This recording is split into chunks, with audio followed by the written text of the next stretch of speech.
What's up, YouTube? BigSweetC here with you. Got another little video for you. Today, we are talking Star Wars Jedi Fallen Order. And, I really can't say enough about this game. We have finally finished it. We went through the whole thing. We became a Jedi Knight. Spoiler alert. And we finished the game. And I don't know what else to say other than this game is freaking phenomenal. It's so good. If you are an RPG fan or an Assassin's Creed fan or a Batman Arkham Asylum fan or a Metroid fan, this is a game for you. It is fantastic in combat. The story is beautiful. The character development is so much fun. You get all these crazy moves. Force push, force pull. You can throw your lightsaber. It's really fantastic. You can modify your lightsaber as you progress through the game. You can give it not just you're not just a one saber lightsaber, but you can do the dual blade, if you will, and then at one point you can even wield two solo lightsabers for one of your moves. It's just phenomenal. You can change the color of your lightsaber, you can change the look of your lightsaber, your outfit, your ship that you ride, your little BD1 buddy. You can modify all that stuff as you find chests throughout the game, giving it a pretty unique little feature. Now, there are some things that I will say that I was kind of bummed about. If I remember correctly, I think some of the previous Jedi games, you could actually use black as one of the colors for your lightsaber. I'm kind of disappointed that you can't use red. I know red is usually for the Sith, and we're not a Sith, but I thought at one point it would be kind of cool if you could, kind of change the idea behind it and just use whatever color you wanted. So slightly disappointed in the color options just because there aren't as many as I would like, but that, to be honest with you, is no reason to ignore this game because it is phenomenal. I'm going to go ahead and give it 5 stars right now. And I don't usually give 5 stars. 4.5 is usually the biggest I do. I think off the top of my head, maybe Bloodborne and God of War might be maybe The Last of Us. Those might be the only games that I've given 5 stars to. I think I might have even only given Bloodborne maybe 4 because of the whole shield thing. But you'll have to check out the video for that. But in case you haven't gotten a chance to check this out yet, let me describe this game a little bit. Star Wars Jedi Fallen Order is an action-adventure game developed by Respawn Entertainment and published by Electronic Arts. It is released for Windows, PS4, and Xbox One. It came out in November of last year, November 15th, 2019 to be exact.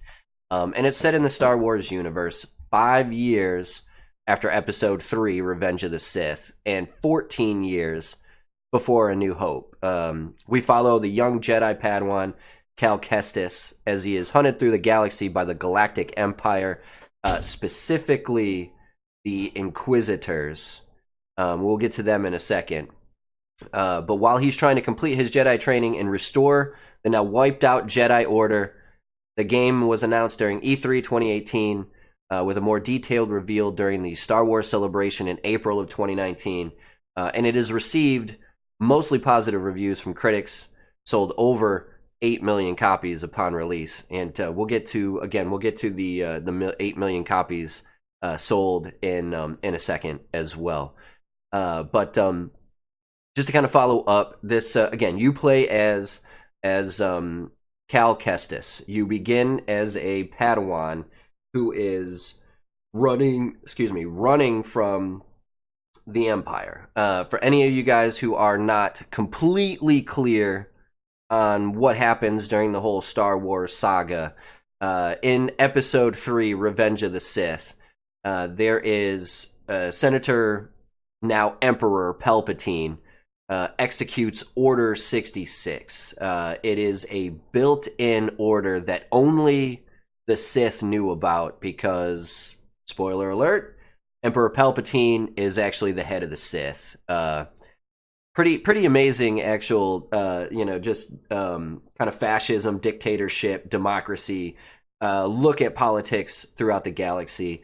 But again, another video for another day. But either way, the execution of Order 66 is all of the clones that have been being made for the Empire, and were supposed to be helping the Jedi quash what is supposed to be the evil rebellion and bring peace to the galaxy.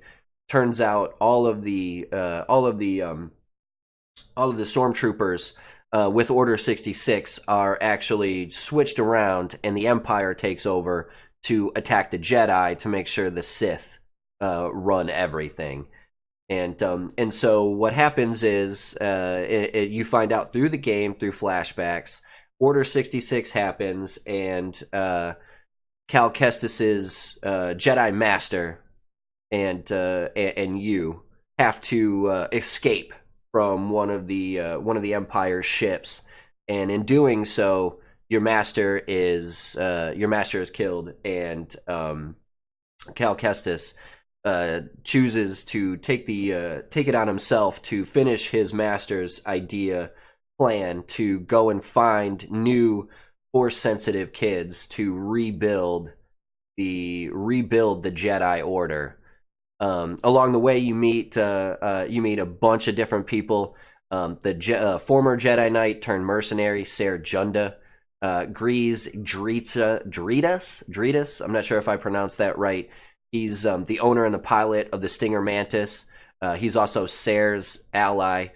They come in just at the right time because we need a ship to be able to go from planet to planet, and so that's kind of why we team up with them.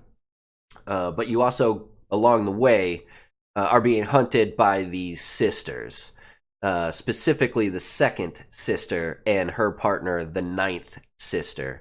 They're both trained by Darth Vader, who, I don't know if I want to go this far into it because I do want you to play the game.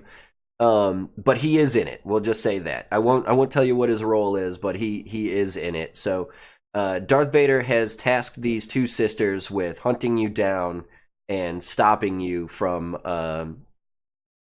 finding the holocron, which would then be used to track these Force-sensitive kids to rebuild the Jedi Order. And it's a fantastic story, and it really does wipe over the fact that that Disney butchered this franchise so much.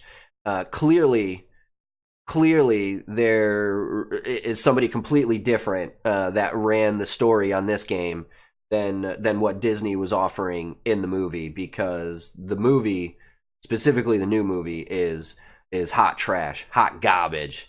And thank God for this game, because it came out at the right moment. You go in, you see the movie's trash, but you come home and you get your Jedi fix because this game is fantastic. So just to kind of go along with it, how fantastic it really is. I had mentioned that it has sold over 8 million copies. Now, why that shows such a significant, oh, this game is awesome, is in the first fiscal year, EA only expected to sell about 6 to 8 million copies in the entire first year. Keep in mind, the game's only been out since November 15th to be exact, so not even the beginning of November. It's only been out since halfway through November, and it's already at the highest of what they expected, 8 million. They're now projecting it might hit 10 million. And considering we're only a quarter of the way through the year, if all indications go as well as they've been going, 8 million in the first quarter, you would think that would be like 32 million overall. Now, there's going to be a considerable drop off from quarter one to quarter two, and then quarter three and quarter four. But I mean, after quarter one, if you're already at 8 million, you could probably safely assume you might reach 12 or 13 million by the end of the first year, which is incredible. Which is incredible. Most projections, when they say 8 to 10 million, or 6 to 8 million, they're very satisfied with like 7. So the fact that they forecasted 6 to 8, they're already at 8, on their way to probably 10 million for the first fiscal year. That puts them on path to possibly getting onto the list of top selling games of all time. Now, number 10 is Activision's only game, Blizzard's Diablo 3, at 30 million. So it does have some work to do. But the fact is, it's well on its way. And it's, to be honest with you, it's only going to get better, because I don't know anybody that's played this game that is like, yeah, you know what? I don't know if I would really recommend this game to people. Everybody that I know that has played it, everybody on Instagram, every time I post anything about this game, I get immediate 10 likes. This game is the best game ever. And so the popularity of this game is only going to grow, and it deserves so. So mad props to the creators of the game, Respawn Entertainment, the director Stig Asmussen. I'm not quite sure if I pronounced that right. And then I also want to congratulate the writers, Aaron Contreras, Manny Hagopian, Matt Michnovitz, and Megan Fosty. They did a phenomenal job putting this story together. And anybody who's played any RPG, yes, character development is part of it, but the truth is, in every RPG, the story has to be there for people to keep interested in it, and the story is there in spades. So Cal Kestis is played by our man Cameron Monaghan. If you are a fan of Shameless, you know him as one of the younger brothers. Most notably, if you're a fan of Gotham, you know him as Jerome, the first quote unquote Joker, but he doesn't necessarily come out as Joker, but Jerome, he's a fantastic actor, and he kills it as Cal Kestis. Sarah Junda is Deborah Wilson. Breeze Dritris is voiceover by Daniel Roebuck, and they are fantastic. And then your little buddy BD1 is voiced by Ben Burt. They do not really voiced, I shouldn't say, but every so often you do hear him make some noises. But they did a fantastic job, and I mean, I really can't say enough about this game. It was nominated for Best of Show, Best Console Game, and Best Action Adventure Game for the 2019 Game Critics Award. It won Game of the Year, Best Game Design, and Best Adventure Game for the Titanium Awards in 2019. It's also been nominated for Best Acting in a Game with the New York Game Awards for 2020, and then Best Music Supervision in a Video Game for the Guild of Music Supervisors Awards, again in 2020. So it is getting its notice, and rightly deserved overall. So Game of the Year with the Titanium Awards in 2019. I hate the fact that because it came out in 2019, it's part of the 2019 Titanium Awards. You don't really give people a chance to play it before you do these award shows. But I mean, that's kind of how everything is nowadays. They use these awards to sell their games, so that's why it's got to be so quick. But usually I don't look too much into that. But the truth is, this was a game that kind of came out of nowhere and blew everybody away. So again, can't really say enough about it. If you haven't gotten a chance to check it out, I highly recommend that you do. I played it on Xbox One.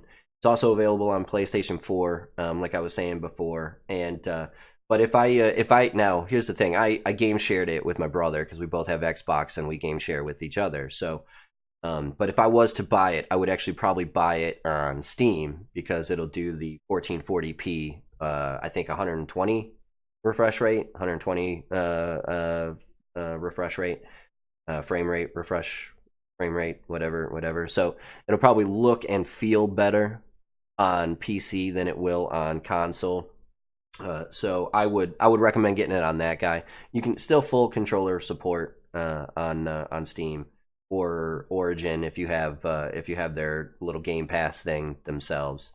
Either way, it is a fantastic game that I highly recommend. I can't stop talking about it. So I'm just gonna leave it at that. 2 thumbs up, 5 stars, 100% rottenness. I don't know. I can't remember what Rotten Tomatoes does, but it doesn't matter. Okay, so before I just keep rambling on, we're gonna wrap this one up. But highly recommend. This guy right now is the front runner for my favorite game of 2020. So we just released my top 5 of 2019. This guy is in cahoots for 2020 right now. It is the top dog, the front runner. So a lot to got me excited. A lot to live up to. We've got a bunch of other games coming out this year that I'm also really excited for. Obviously, the Final Fantasy VII remake is the big one for me. But there's also The Last of Us 2, and then at some point, I think they're supposed to release Cyberpunk 2077. Although I'll be completely honest, I'm not one of those guys that's like hyper overexcited for that one. I know it's got Keanu Reeves in it. Everybody loves Keanu Reeves, but I don't necessarily know if just because he's in it, that makes me like super excited about it. But previous games that we have to get into as well, that I'm excited for: Borderlands 3. I'm kind of intrigued by this idea of Death Stranding, so we'll get into that as well. But a lot to live up to with Jedi Fallen Order. They've got this game really set the bar high, and it excites me because well, that's what you want. You want the standard high. That way, hopefully, everything lives up to it. At the same time, I was kind of hoping we would start with a shite game this year. So it would only get better as the year progressed. But we're running the high ground now, and hopefully it carries on into the rest of 2020. Either way, that's going to do it for this one. BigSweetC, that's me. Wishing YouTube, that's you. Wonderful day, night, morning, afternoon, evening, whatever time of day it might be. If you liked the game yourself, hit that follow button, hit that subscribe button, hit that little notification bell so you know when I do get back to this game.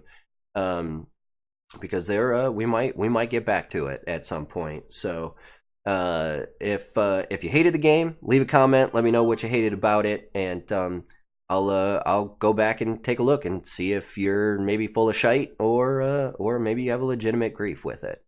Because as of right now, it might just be the candy coating, my disappointment from the movie being tenfold overturned by the greatness of this Jedi Fallen Order game. But I don't think that's what it was. I'm pretty sure that this game is a game to stay, and I'm looking forward to some possible DLC for it and a possible sequel. Because it's the success of it. It's only a matter of time. One of the two is coming out, DLC or a sequel. So they're gonna get one or the other.